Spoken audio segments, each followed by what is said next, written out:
Restoring and enhancing turbocharger performance. Restoring and enhancing turbocharger performance.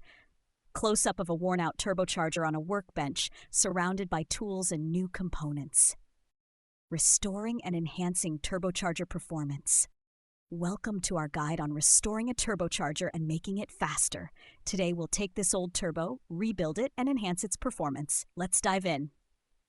Cut to host standing next to the turbocharger. Hi, I'm your name.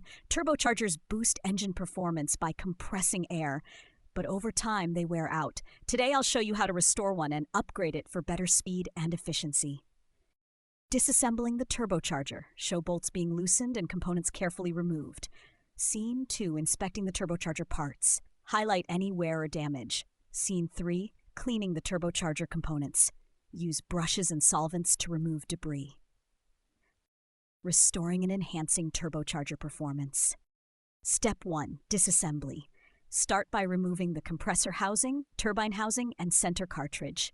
Keep track of all parts and take photos to make reassembly easier. Cut to host inspecting the turbine wheel. Check for damage on the turbine and compressor wheels. Bent fins or cracks can significantly reduce performance and may require replacement. Cleaning and inspecting components. Show parts being cleaned in a parts washer. Restoring and enhancing turbocharger performance. Next, clean all components thoroughly using a parts washer or solvent. This removes carbon buildup, oil residue, and debris. Inspect the bearings, seals, and shafts for wear or damage. Cut to host holding a worn bearing next to a new one. Here's a worn bearing compared to a new one. Replacing these ensures smooth operation and longevity.